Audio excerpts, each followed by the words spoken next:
જામનગર શહેરમાં હત્યાનો વધુ એક બનાવ નોંધાયો છે। હત્યાનો આ બનાવ પટેલનગર વિસ્તારમાં જડેશ્વર 4 રસ્તા નજીક બન્યો હતો। જે યુવકની હત્યા થઈ છે તેના પત્નીએ પોલીસમાં 2 શખ્સોના નામ જાહેર કર્યા છે। આ બંને શખ્સ પિતા પુત્ર છે અને જામનગરમાં હર્ષદ મિલની ચાલી વિસ્તારમાં રહે છે। હત્યાનો આ બનાવ પૈસાની ઉઘરાણી બાબતે બન્યો હતો। ગઈકાલે સોમવારે રાત્રે 11:15 આસપાસ બનેલા હત્યાના આ બનાવ અંગે ગઈકાલે મોડી રાત્રે 3 વાગે પોલીસમાં ફરિયાદ દાખલ થઈ છે। હર્ષદ મિલની ચાલી પાછળ સંસ્કાર સ્કૂલના સામેના ભાગમાં પટેલનગર શેરી નંબર 3 માં રહેતા અક્ષાબેન શબીરભાઈ ઇકબાલભાઈ થયમ નામના 27 વર્ષના પરિણીતાએ આ ફરિયાદ નોંધાવી છે। ફરિયાદી મહિલાના પતિ શબીરભાઈ ઉર્ફે સદામની હત્યા થઈ છે। ફરિયાદમાં જણાવ્યા પ્રમાણે મૃતક શબીરભાઈએ રિક્ષાવાળા જયરાજસિંહ દરબારને અગાઉ પૈસા ઉછીના આપ્યા હતા। આ પૈસા જયરાજસિંહ પાસેથી પરત લેવા માટે શબીરભાઈ નામનો આ યુવક ગઈકાલે સોમવારે રાત્રે જડેશ્વર 4 રસ્તા નજીક ગયો ત્યારે જયરાજસિંહ સંબંધી ધર્મેન્દ્રસિંહ પ્રફુલસિંહ ચૌહાણ સાથે શબીરભાઈને માથાકૂટ અને બોલાચાલી થઈ હતી। તે દરમિયાન ધર્મેન્દ્રસિંહના પુત્ર નિરંજનસિંહે શબીરભાઈને છરીના 2 ઘા માર્યા હતા। શબીરભાઈને છરીનો એક ઘા ગળામાં અને છરીનો બીજો ઘા ડાબી છાતીમાં લાગ્યો હતો, જેને કારણે થયેલી ઈજાઓ જીવલેણ સાબિત થતા ફરિયાદી મહિલાના પતિ શબીરભાઈનું મોત થયું છે।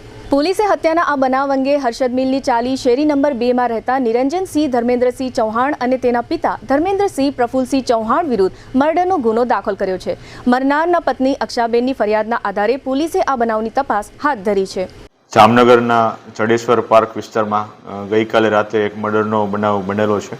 એની પ્રાથમિક વિગત એ મુજબ છે કે આ કામે જે મરણ જનાર છે શબીરભાઈ ઉર્ફે સદામભાઈ ઇકબાલભાઈ એના દ્વારા એક વ્યક્તિને આશરે 2 થી 3 માસ પહેલાં થોડા રૂપિયા હાથ ઉછીને આપવામાં આવેલા હતા અને એના ઉછીને આપેલા પૈસાની ઉઘરાણી આ સદામ દ્વારા કરવામાં આવતી હતી અને એ ઉઘરાણીના ભાગરૂપે જે વ્યક્તિ પાસેથી પૈસા લેવામાં આવેલા હતા એના દ્વારા પૈસા પરત કરવામાં નહીં આવેલા હોય અથવા તો પરત કરવાનો વાર લાગેલી હોય, જેના આધારે ગઈકાલે સાંજે જે વ્યક્તિ દ્વારા પૈસા લેવામાં આવ્યા હતા એના દ્વારા એમના એક મિત્ર જેનું નામ છે ધર્મેન્દ્રસિંહ પ્રફુલસિંહ ચૌહાણ ઉર્ફે રાધે અને એનો દીકરો છે જે કાસ્કી છે, એ બંને દ્વારા જ્યારે આ સદામ એટલે કે જે મરણ જનાર છે ત્યાં સ્થળ ઉપર આવેલો હોય તેની સાથે બોલાચાલી થતાં ગાળાગાળી થતાં એકદમ ઉશ્કેરાઈ જાય અને જે સદામના ગળાના અને છાતીના ભાગે એક છરીનો ઘા લાગવાથી તેનું ઘટના સ્થળેથી ત્યાં જીજી હોસ્પિટલ લઈ જતી સમયે તેનું